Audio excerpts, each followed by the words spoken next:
ఒక నమ్మకం, ఏదైనా ఒక నమ్మకం ఉంటాను. అంటే ఆయన చూడడానికి ఎంత స్టైలిష్గా ఉంటాడు ఆయన, అలాగే ఫస్ట్ హాఫ్లో కూడా నన్ను అంత స్టైలిష్గా చూపించాడు ఆయన బ్రహ్మాండంగా. ఇక ప్రతిదీ మేము చాలా ఎన్నో విషయాలు డిస్కస్ చేసి సినిమాలో మేము అనుకున్నవి తీసినవి కూడా కొన్ని ఉన్నాయి ఇంకా. కానీ సినిమా నిడువుని బట్టి ఎంత ఉండాలి సినిమా అంతే. ఒక పాయింట్, చిన్న పాయింట్ నాకు ఇప్పుడు అంటుంటారు, సినిమాని ప్రేమించకూడదు మనం, సినిమా తీయాలి అంతే. ప్రేమించామంటే ఇక మన కంట్రోల్లో ఉండదు సినిమా అన్నది, వెళ్ళిపోతుంది. 3 గంటలు కూడా దాటుతుంది సినిమా. అలా కాదు, చెప్పేదైతే చిన్న పాయింట్ మంచి సన్నివేశాలతో క్లుప్తంగా చేయగలిగితే, ఇవ్వగలిగితే అది డెఫినెట్గా సక్సెస్ అవుతుంది ఆ సినిమా అన్నది. అలాగే బ్రహ్మాండంగా వాళ్ళ టీము అందరు కూడా బ్రహ్మాండంగా వర్క్ చేసి, ఇవాళ డైరెక్షన్ డిపార్ట్మెంటు క్రాంతి అయితేనేమి, లేకపోతే సోమరాజు గారు అయితేనేమి, రాధాకృష్ణ గారు అందరూ, అలాగే ఆయన రైటర్స్ మిగతా మన మోహన్ కృష్ణ గారు, చక్రి గారు, వినీత్ గారు అయితేనేమి అందరూ ఎంతో బ్రహ్మాండంగా దాన్ని అందరూ కష్టపడి ఈ కథను చేయడం జరిగింది, ట్రీట్ చేయడం జరిగింది. ఇక మా తమన్ గారి గురించి వేరే ప్రత్యేకంగా చెప్పక్కర్లేదు. అందరితో ఇంటి పేరు మార్చేశారు. ఇప్పుడు నందమూరి ఎస్ఎస్ తమన్ కాదు, నందమూరి తమన్ అని. కానీ నేనంటాను ఈరోజు నుంచి నందమూరి కూడా కాదు, ఎన్బికే తమన్ అని, అది బెటర్గా ఎన్బికే తమన్ అని నామకరణం చేస్తున్నాను. అలాగే ప్రతి ఒక్కళ్ళ గురించి చెప్పుకోవాలి సినిమాలో. మా రైటర్స్ అనంత శ్రీరామ్ గారు అయితేనేమి, అటు కాసర్ల శ్యామ్ గారు అయితేనేమి, సాహిత్యం అద్భుతమైన. ఇందాక నా శ్రీరామ్ గారు పాడుతుంటే నా కళ్ళల్లో నీళ్లు, అంటే చుక్క చుక్క పాట అద్భుతం. దాని తర్వాత చిన్ని అద్భుతం పాటలు. అలాగే మా కాసర్ల శ్యామ్ గారు అటు దబిడి దిబిడి మంచి మాస్ సాంగ్, ఐటమ్ సాంగ్ అన్నది. ఎందుకంటే ఏదో ఒక అమ్మాయి వచ్చి డాన్స్ చేసి వెళ్ళిపోవడం కాదు కదా, అమ్మాయి కూడా ఒక పాత్ర ఉంది ఆ సినిమాలో, ఓరేశ్వర అవుటేలాగా. సో అద్భుతంగా ఆ పాట, దాని తర్వాత సర్కార్ పాట ఎంతో అద్భుతంగా అన్నీ కుదిరినాయి ఈ సినిమాకి. ఇక మా హీరోయిన్లు నా ప్రజ్ఞ జైస్వాల్, అఖండ నుంచి ఈ యొక్క జర్నీ, అందులో కూడా ఎంతో అద్భుతమైన పర్ఫార్మెన్సు, గ్లామరు పర్ఫార్మెన్సు కలగలిపి ఎంతో అద్భుతంగా ఆవిడ రెండింటిని సమపాళ్లలో అందే కనిపించడం జరిగింది. సో మళ్ళీ తిరిగి మా కాంబినేషన్లో మళ్ళీ ఇది రెండో సినిమా, ఈ యొక్క డాకు మహారాజ్. ఈ చిత్రం కూడా విజయం కావడం తప్పకుండా ఎంతో అందం ప్లస్ టాలెంట్ రెండు కలగలిపిన మరొక ఆర్టిస్టు మన శ్రద్ధా శ్రీనాథ్. ఎంతో నేను ముందు మాట్లాడినప్పుడు కూడా బాబీ గారు చెప్పారు, ఎంతో సెలెక్టివ్. తను కూడా చెప్పింది. నేను అంటాను, ఆర్టిస్ట్ అన్నది ఎప్పుడు, ఆర్టిస్ట్ అన్న వాడు ఎప్పుడు కనిపిస్తూ ఉండాలి, ఎప్పుడు should be always in the focus. ఎప్పుడు ఎక్కువ అంటే ఆవిడ రియలైజ్ అయినట్టుంది. Now she saying that. ఇప్పుడు అంటుంది ఆవిడ, కాదు నేను ఇక్కడి నుంచి ఎక్కువ సినిమాలు నటిస్తాను నేను అంటే, మంచి సినిమాలే. ఎందుకంటే ఆవిడకున్న ఇమేజ్కి, ఆవిడకున్న టాలెంట్కి తగ్గట్టుగా ఆవిడకి పాత్రలు వస్తాయి. మరి నేను అన్నది ఏదో ఇందాక ప్రేమించకూడదు సినిమానని, కథ వరకు పాత్ర వరకు మాత్రం ఎప్పుడూ కనిపిస్తూ ఉండాలి. ఉంటేనే ఆర్టిస్టుని మర్చిపోరు, ఎప్పుడు ఆర్టిస్టు గుర్తుండిపోతాను. సో అద్భుతమైన బరువైన పాత్రని ఎంతో అద్భుతంగా నటించిన శ్రద్ధా శ్రీనాథ్కి నా అభినందనలు తెలియజేసుకుంటున్నాను. ఇంకా మా చాలామంది ఫైట్ మాస్టర్ వెంకట్ మాస్టర్ గారు, అలాగే మా కెమెరామెన్ విజయ్ కార్తిక్ గారు, ఇక మా డాన్స్ మాస్టర్ శేఖర్ మాస్టర్ గారు అయితేనేమి, శివ మాస్టర్ గారు అయితేనేమి, అందరూ ఎంతో అద్భుతంగా వాళ్ళకి అప్పచెప్పిన వాళ్ళ పనులను ఎంతో 100కి 100 పాళ్ళు న్యాయం చేసి ఈ సినిమాలో ఏదైతే మా నిర్మాత వంశీ గారు కలగన్నారు, ఆయన అభిమాని ఫ్యాను, అటువంటిది ఒక కొత్త బాలకృష్ణ నేను ఆవిష్కరించాలి ఈ సినిమాలో అని ఏదైతే ఆయన కళ్ళకన్నాడో అలా ఆయన ప్రతి దాంట్లో కూడా ఆయన కేవలం నిర్మాతగా కాకుండా ఒక టెక్నీషియన్గా అన్ని క్రాఫ్ట్స్ మీద మంచి గ్రిప్ ఉన్న నిర్మాత మన వంశీ గారు. అటువంటి నిర్మాత కూడా మనకు ఉండడం ఒక ఆయన నా అభిమానిగా నాకు చాలా గర్వంగా ఉంది. సో ఆయన్ని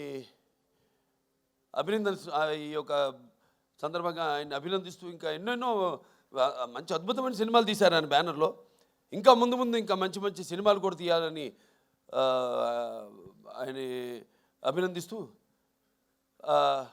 లాస్ట్ బట్ నాట్ మన వేద రాజా ఎంతో అద్భుతంగా పాత్రని డైరెక్టర్ గారు చెప్పారు. ఆవిడ గురించి ఎప్పుడు అవుతాను ఉండేది సెట్లో, అసలు కూర్చొని ఎరగను, లేకపోతే అలసిపోయి అట్లా కురుకు తీయడం కానీ ఎరగను నేను. ఎప్పుడు ఎంతో అటు విన్నట్టే అటు ఇటు చూసుకుంటూ మళ్ళీ చెప్పినట్టు డైరెక్టర్ గారు కెమెరా ఆన్ అనగానే ఏమిందో ఏమి ఎప్పుడు చూస్తుందో తెలియదు కానీ చౌ అనుగా చెప్పినట్టే అంత బ్రహ్మాండంగా అభినయించింది. ఆ పాత్ర మరి ఫస్ట్ హాఫ్లో అద్భుతంగా అసలు ఆ డైలాగ్స్ ఏదైతే బండి డ్రైవర్గా సెలెక్ట్ చేయడానికి నన్ను బండి తోలమంటుందో, బండి వెనక్కి రివర్స్ తోలుతుంది, దాన్ని బండిని ఆపగానే నేను ఆపనలేదు కదా, ఎందుకు ఆపామంటే వెనకాల పూల కుండీలు ఉన్నాయమ్మా, దిగి వెళ్ళి చూస్తే అప్పుడు అంటాను వాటిలో కూడా పూల చెట్లకు కూడా ప్రాణం ఉంటుంది కదమ్మా అనగానే ఒకసారి ఆ పక్కన ఎవరైనా మకరంద ఆయన వెంటనే ఎంత అంటే ఎంతమంది వచ్చాడు ఇక్కడికి అనేది ఎంతో అద్భుతంగా ప్రతిదీ ఎంతో బాగా నటించేది పాప. మంచి భవిష్యత్తు ఉంది.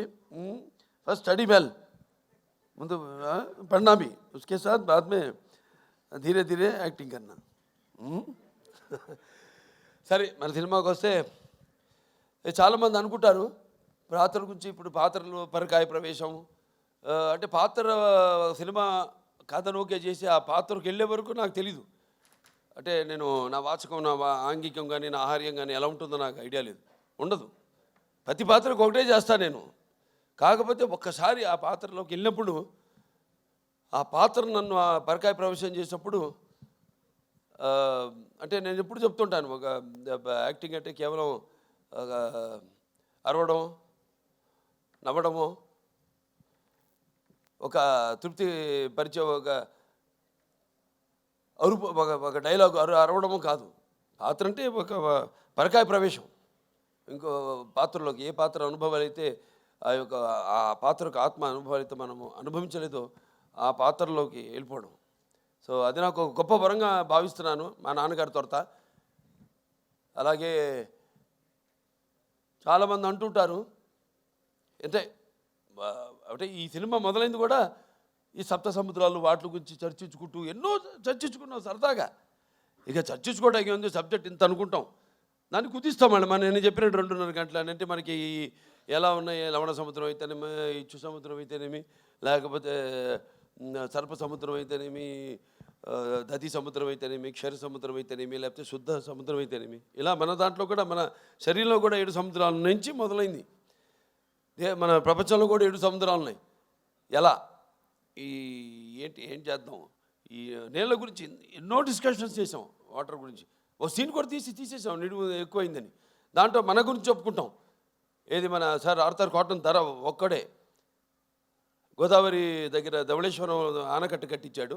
అలాగే ఈ యొక్క ఏదైతే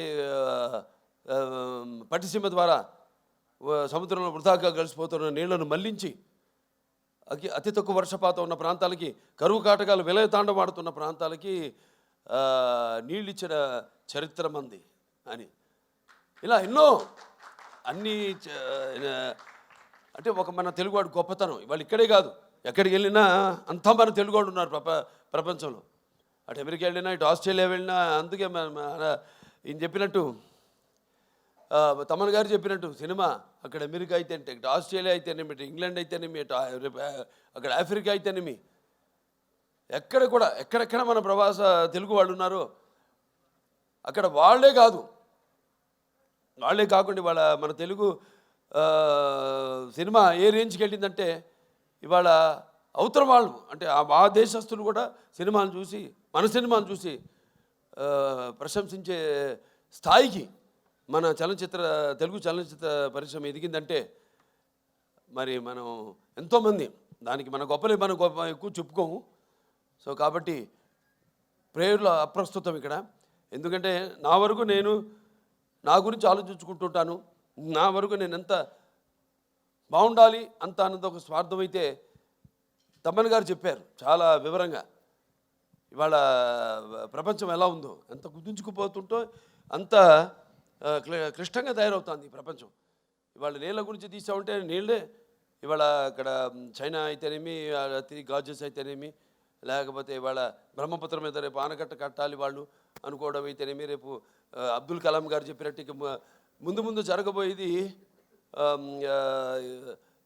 వెపన్స్తో కాదు, యుద్ధాలు, వాటర్ వార్స్ జరుగుతాయని ఆయన యుఎన్ఓలో ఆయన ప్రసంగంలో చెప్పడం జరిగింది అబ్దుల్ కలాం గారు. అలా ఎన్నో చూసుకుంటే నా వరకు నా రికార్డ్స్ అన్నీ అన్స్టాపబుల్, నా కలెక్షన్స్ అన్నీ అన్స్టాపబుల్, నా అవార్డ్స్ అన్నీ అన్స్టాపబుల్, నా రివార్డ్స్ అన్నీ అన్స్టాపబుల్. వీళ్ళకి ముఖ్యంగా నా తెలుగు ప్రజానికానికి అలాగే నా అభిమానులందరూ కూడా నా కృతజ్ఞతలు తెలియజేసుకుంటున్నాను. ఎందుకంటే మనం ఇచ్చిన దాన్ని ఆదరించి